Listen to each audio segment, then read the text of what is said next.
അസ്സലാമു അലൈക്കും വറഹ്മത്തുള്ളാഹി തആല വബറകാതുഹു. പ്രിയമുള്ളവരെ, പരിശുദ്ധ അല്ലാഹുവിൻ്റെ മാസമാകുന്ന റജബ് മാസത്തിലാണ് നമുക്കെയും നിലകൊള്ളുന്നത്. ഒരുപാട് ആളുകൾ ഒരുപാട് വിഷയങ്ങൾ പറഞ്ഞ് കമൻറ്റിലൂടെ ദുആ കൊണ്ട് വസിയത്ത് ചെയ്തിട്ടുണ്ട്. എല്ലാവർക്കും വേണ്ടി ഞാൻ ദുആ ചെയ്യും.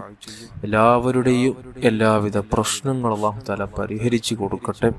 എല്ലാവരുടെയും എല്ലാവിധ ഹലാലായ മുറാദുകൾ അല്ലാഹു തആല ഹാസിലാക്കി തരട്ടെ. ആമീൻ യാ റബ്ബൽ ആലമീൻ. ബഹുമാനികളെ, ഇന്നത്തെ ക്ലാസ്സിൽ പരിചയപ്പെടുത്തുന്ന ഒരു മുഖ്യമായൊരു ഇസ്തിഗ്ഫാർ വർദ്ധിപ്പിക്കേണ്ട ഒരു മാസമാണ് പരിശുദ്ധ റജബ് എന്നുള്ളത്. പരിശുദ്ധ റജബിൽ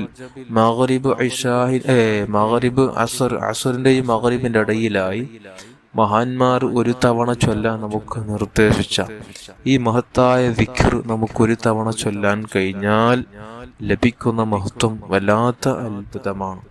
ഈ ദിക്ർ ചൊല്ലിക്കഴിഞ്ഞാൽ പരിശുദ്ധ റജബിൽ മഗ്രിബിന്റെയും അസറിന്റെയും ഇടയിലായി ഒരാൾ ചൊല്ലിയാൽ, ഒരു വട്ടം ചൊല്ലിയാൽ തന്നെ 2 മലക്കുകൾ അല്ലാഹു തആല വിളിച്ചുകൊണ്ട് പറയും, അദ്ദേഹത്തിന്റെ തെറ്റുകൾ രേഖപ്പെടുത്തിയ ആ ഏടിനെ തന്നെ, കിതാബിനെ തന്നെ കരിച്ചു കളയാൻ വേണ്ടി, നശിപ്പിച്ചു കളയാൻ വേണ്ടി അവന്റെ പാവങ്ങളൊക്കെയും ഞാൻ പുറത്തു കൊടുത്തിട്ടുണ്ട്.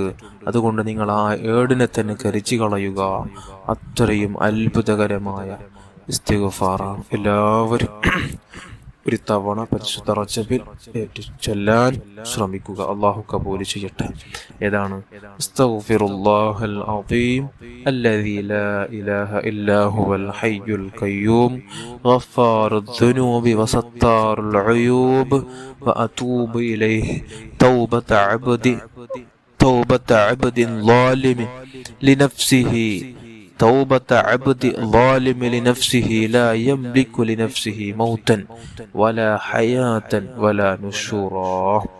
ഈ ഒരു ദിക്റാണ് എല്ലാവരും ചൊല്ലുക. അല്ലാഹു നമുക്ക് ജീവിതത്തിൽ ധാരാളം ബറക്കത്തും സന്തോഷവും അല്ലാഹു തരട്ടെ. ആമീൻ യാ റബ്ബൽ ആലമീൻ.